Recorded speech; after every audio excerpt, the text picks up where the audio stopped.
Could you tell me a little bit about what role they're playing in your practice? It has actually been a cooperation between the most phenomenal female person that I've ever met in my whole life. To be plain and simple, is meeting Mary back in 1971 changed my life. It gave me a best friend that never let me down. It gave me a partner that could take my impracticality, in other words, to tell people to eat rice and corn and beans and to give up meat and dairy, took my impractical message and turned it around and developed more than 3,000 recipes that are published in books on the internet and so on. So there are many people whose shoulders I stand on. Walter Kempner, Nathan Pritikin, Roy Swank, Dennis Burkett. You know, I've met most of these people. I haven't met Walter Kempner, never met him. He was single. But they never had a Mary. That's the problem. They knew much more than I did about this subject, were much more intelligent. I know that. But they didn't have a Mary. That was the difference. And so Mary and I, it's called the McDougall Program, and she and I co-author almost every book. There are a couple that I did with just my name on it, but she and I built this empire together. Her in her very quiet, comfortable manner, and me in my abrasive, somebody called me prickly a couple of days ago, in my manner, and we just made a team that moved forward. We had the good fortune to not only love each other, but to love our children, and have a great, great relationship as we do today, 40 years later, with our children. They all went through the problems that children and teenagers and young adults go through. I mean, if they didn't, they wouldn't be normal kids. Yeah, really. So they've been through all that. When I tell people who have growing families and they get very frustrated by the fact that things are not tranquil, there are big waves out there in the ocean, I say, you have to wait until they're 33. When they get to be about 33, they finally get it settled. And my last son is now 33. Well, I have two sons, my last child. Our daughter, Heather, you know, she had a very enjoyable teenage life and young adult life, and she really went to college, really couldn't figure out what to do. But she knew what she wanted to do. She wanted to work with mom and dad. And there were times when I said, Mary, why do we employ her? She's really not very worthwhile. But that changed as the years went by, and now Heather runs everything. She's probably 41 years old. She runs everything. I'm just the talent. She says, okay, Dad, it's your time to get on stage. I do nothing else. She runs the business, she runs the website. It's a phenomenal thing to see your children to grow into adults. My first son is a PhD in chemistry. He is extremely well educated, has a wonderful job, a wonderful life, but is not involved in our businesses. My second son, third child, he's the doctor. He's a medical doctor. And it was kind of a rough road for him because he had to live under my shadow. And he had to know all these things. He did. He was raised on this diet. He had to attend Dad's lectures. He sold books at our lectures. I mean, he knew all this his whole life. And so he goes to undergraduate and then gets accepted to medical school. And he listens to the big profs tell him about how to practice medicine. And he has this knowledge. So he tells me he goes to this kidney disease lecture. And the professor talked about the harm of high-protein diets and the physiology of kidneys and how a diet plays an extremely important role in the development of kidney stones, causes kidney stones and kidney failure and all kinds of autoimmune kidney diseases. And the professor talks all about this. My son's sitting in his chair waiting.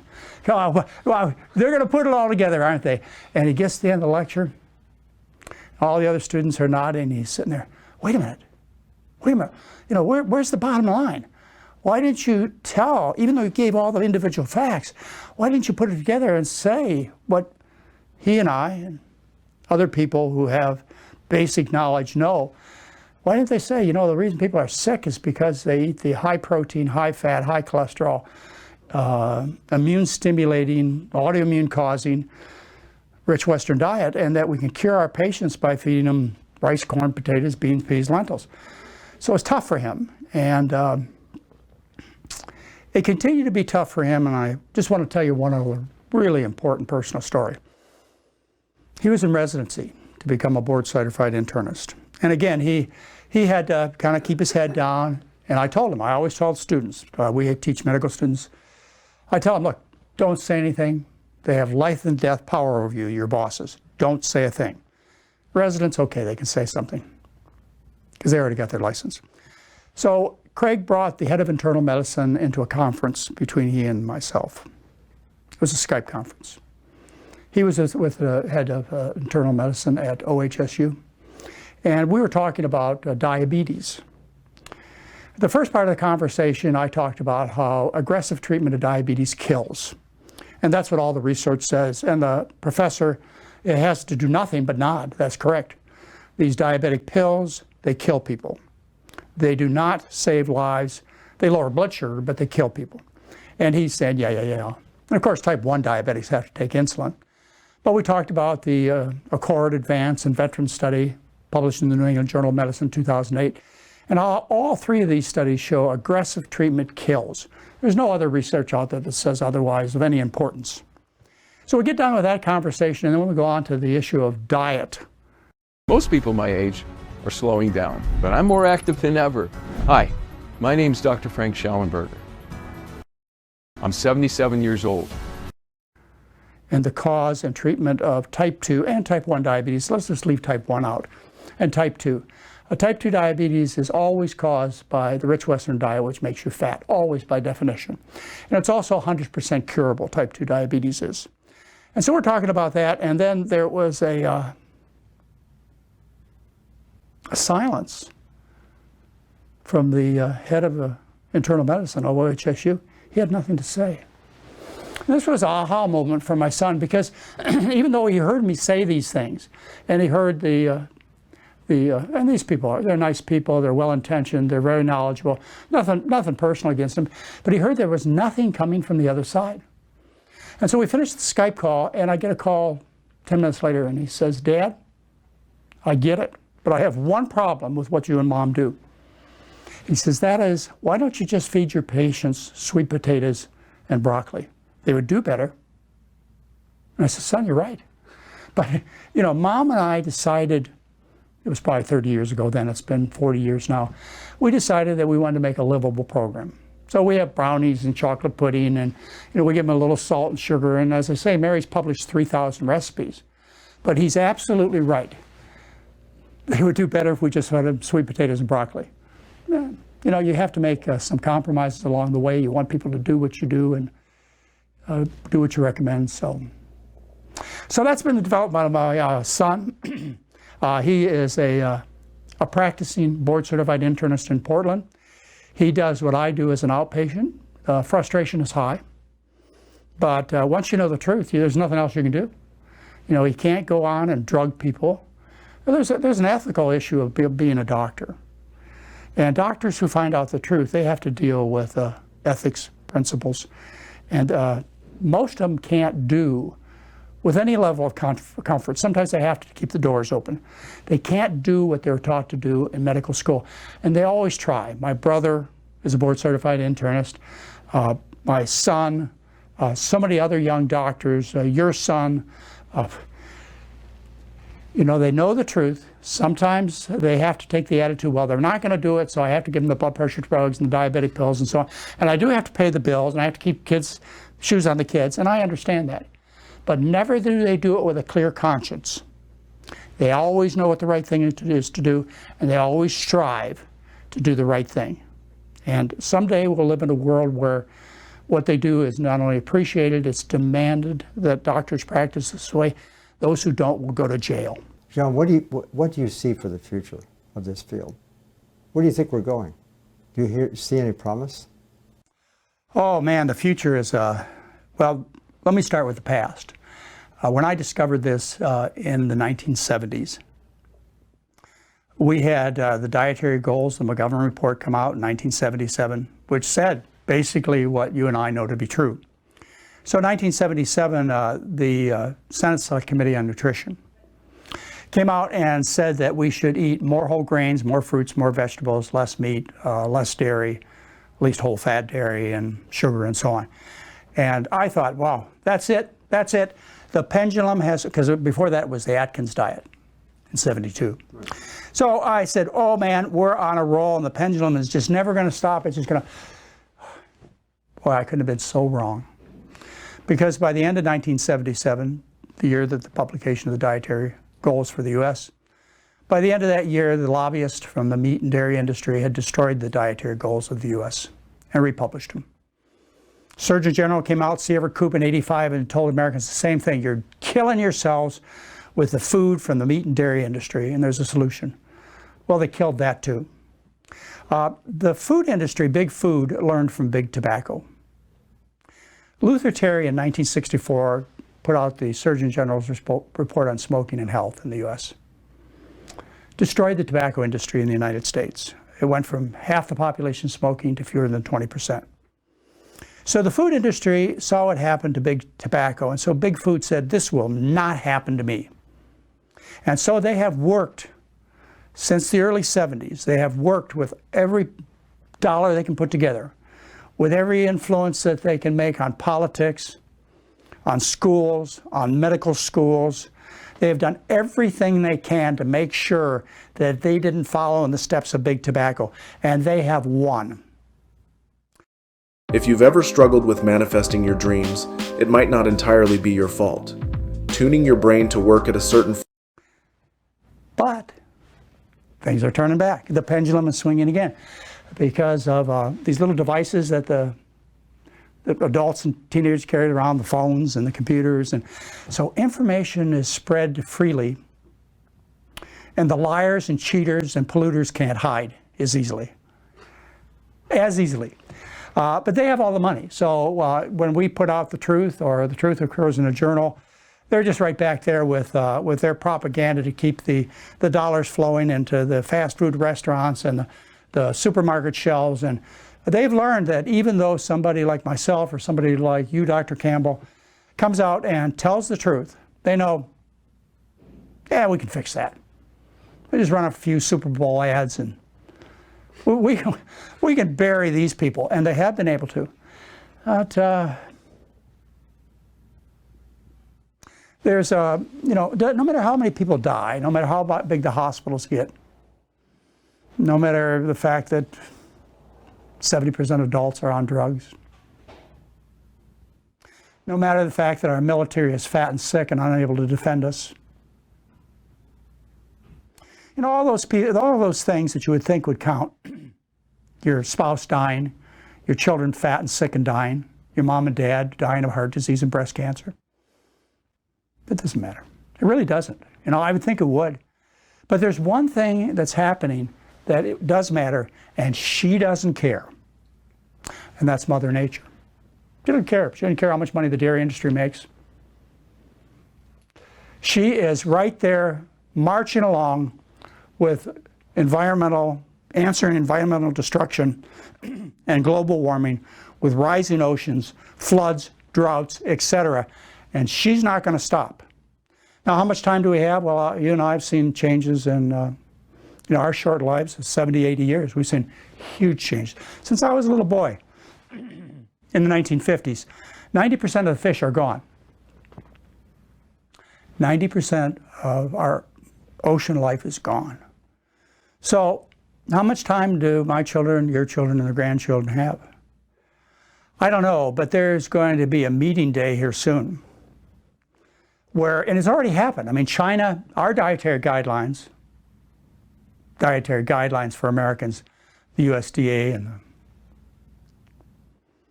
primarily the USDA publishes them. The USDA works for agribusiness. 2015, 2020, they still heavily promote agribusiness in this country. Yeah, they mention that, saturated fat and cholesterol, there's something to pay attention, a little bit, not even less now. They remove the upper limits of cholesterol, and they really say you can eat as much fat as you want. That's the U.S. dietary guidelines. But in China, the dietary guidelines that just came out said the Chinese citizens have to cut their meat intake in half. So there are countries around the world who, by demand of their citizens or a higher moral level, who are willing to tell their citizens the truth. But that's not the case in the U.S. So you ask me what the future is? I really don't think you and I have any control over what it is. You know, we can try and do our part.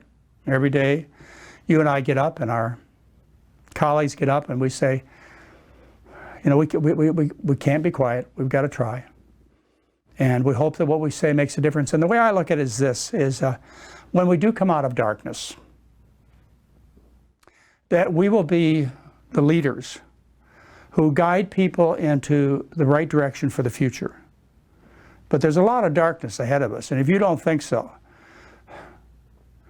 yeah, turn your TV on and look around you.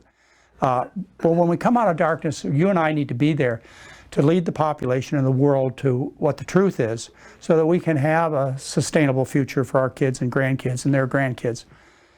That's our importance, is to stay alive and well and keep our message alive and well for the day when change will take place. Dr. McDougall, you know there's many conferences in this field now, all kinds of people putting on conferences of various kinds, and you've certainly done your share in having a lot of very exciting conferences. I've spoken to several, as you know.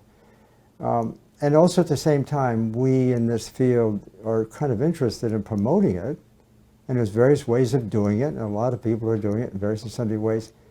Do you have any ideas on what might be the best way to promote this message? Yeah, there is a way to advance the message. And there are a couple of ways, which I've tried, and I know you've tried. One way is to call upon our congressional leaders, you know, our governmental leaders, to do their job. The job of government, you know, there are a lot of people out there that are anti-government, but the job of government is to protect us from foreign and domestic threats. In other words, Ford Motor Company or IBM, they don't organize a military to protect us from foreign countries. It requires the U.S. government to do that. Nobody would argue that. That's to protect us from foreign threats. Did you know that Amazon has a $50 million fund that they have to pay out every month? And here's how you can get a cut of it. The government also has a job to protect us from domestic threats. And so they have tried with the dietary goals of the U.S. in 1977 and other efforts. They have tried to protect us from the meat and dairy industry. They need to do more.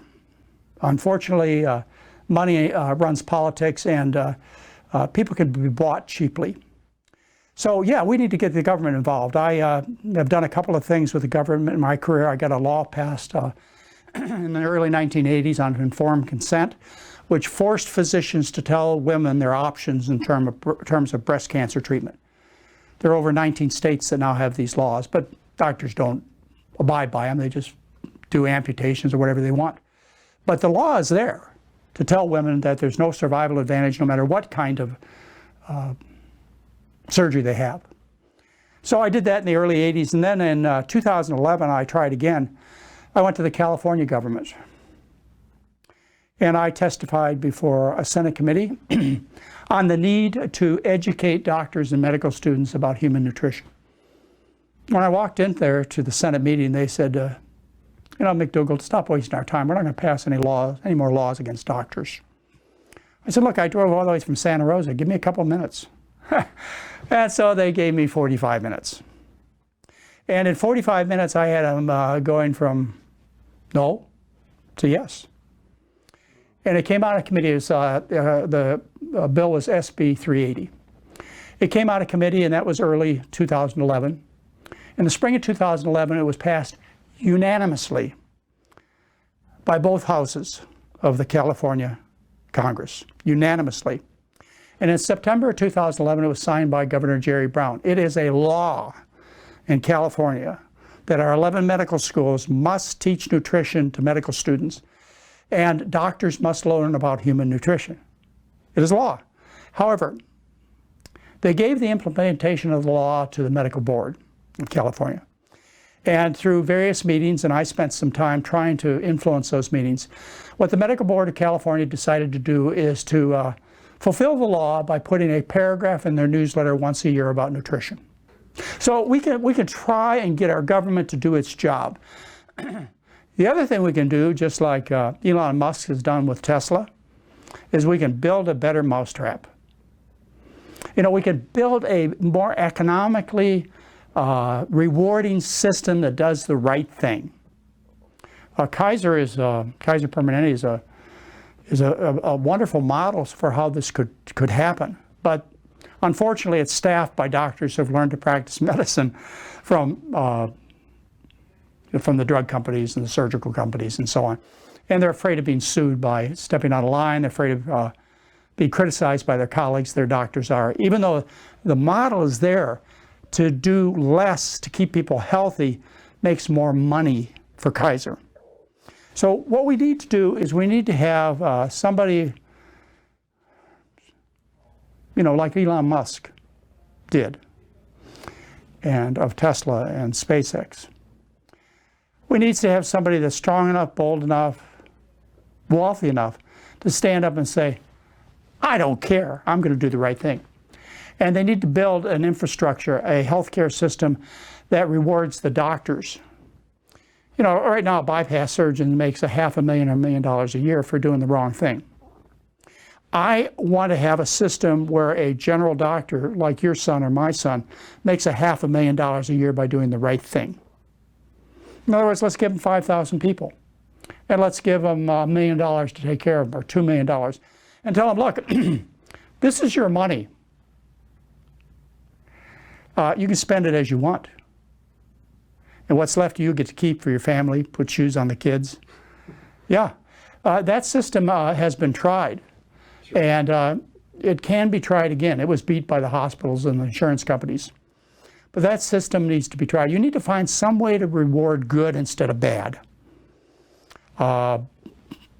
People listening to us can probably think of a dozen other models where acting properly brings wealth, as opposed to what's being done now by the drug companies, the surgical companies. You know, the world of medicine is well, healthcare. That's what they call it, a misnomer. Sickness. Paleo Valley. They have a chocolate bone broth protein. I'm not making this up. Tastes like chocolate donuts. It's incredible. No artificial sweeteners. The sickness business is the only growing segment of the economy in the U.S., and it's funded by borrowing money from China. John, you know, in medical practice and biomedical research, as we professionals at least talk about nutrition usually one factor at a time, and of course the public too. I mean, we all do this. We talk about the role of nutrition in health, involving one nutrient, maybe one mechanism, one kind of outcome, and that's the nature of the game. That's where the money is. The money is attached to something very specific when we make products. But in reality, we also know that nutrition doesn't really work that way. Nutrition works where you've got multiple things, countless things, operating through countless mechanisms to produce a whole seamless series of what we call diseases. That's nature. And that's not where the money is. So we have these contrasting views. On the one hand, we got medical practice, which is focused on one thing at a time. That's what it is. On the other hand, the thing that makes the most difference to people's health is nutrition. It's not one thing at a time. It doesn't work that way. How do you rationalize those two ideas? Well, you remember better than I do because you have the advantage of 12 years on me. But you remember the time when the miracles in medicine were curing scurvy, beriberi, pellagra. And we did that with the discovery of vitamins, and then business came along, and rather than getting these vitamins from corn and potatoes and rice that has not been refined, and fruits and vegetables, what industry did is they isolated nutrients and concentrated them, put them in packages and sold them to people. And so everybody got the idea, because we did cure scurvy and beriberi and pellagra. We did with these pills. We could have done it, and we did with fruits and vegetables. But the world, the scientists, the doctors, my mom and dad, they looked at this as miracles, and they said, well, if we can cure these deadly diseases that plague the world, we can cure heart disease, and we can cure cancer with the same approach. And since then, of course, the profits are huge for those who take this point of view. You know, even isolating common drugs from plants, like aspirin, salicylic acid, and digitalis from the foxglove plant. And, you know, that's the approach that we have taken. And the result has been huge profits, but not best medicine. You can't take all the isolated nutrients, and people try this with multivitamin pills or polypharmacy in terms of blood pressure pill treatment or diabetic treatment. They have a pill that does, you know, combines this drug with that drug and so on. You can't fix the problem by these isolated pharmaceutical ingredients. Can't possibly do it. It's like taking a smoker and giving them smoker's vitamins and trying to prevent lung cancer. It's just bizarre, but that's what not only are the businesses doing, but the public is looking for. I want to have bacon and eggs this morning. I'm going to have an extra egg, but I'll take an extra Lipitor statin. Profitable, maybe, quote, easier for the patient, not in the long run, because they're just fat, sick people carrying around a bag full of drugs. That's all they are. Until you look at it from the point of view and you get a little religious maybe, or a little philosophical, and you say to yourself, you know, I'm really not as smart as nature or God or whatever, and neither are any other scientists. And we have to look at 400,000 years of evolution, and we have to say, we couldn't, it's impossible. Even if we develop an atomic bomb that'll destroy the entire planet, we can't possibly fix what Mother Nature has made right over 400 million years. It's not possible. And we have to kind of humble ourselves and step back and say, we have to rely upon corn and whole grain rice and potatoes and fruits and vegetables to fix our cholesterol problems and our heart disease and prevent colon cancer and type 2 diabetes and even type 1 diabetes and the other autoimmune diseases, because they're caused in large part by autoimmune reactions to animal proteins. We have to humble ourselves, us as doctors and scientists and big business people, and say there's no possible way that we can do what Mother Nature has done in terms of designing a perfect system, which is, people say holistic or whole food plant-based diet, or whole is the big word. That's the answer. I don't care if we do survive as a species for another 200 years and fulfill Star Trek's destiny. I always like to watch Star Trek because it gives me a future that I would like to see. Whether we survive into the 23rd century or not, we will never be able to synthesize a pill that replaces a potato.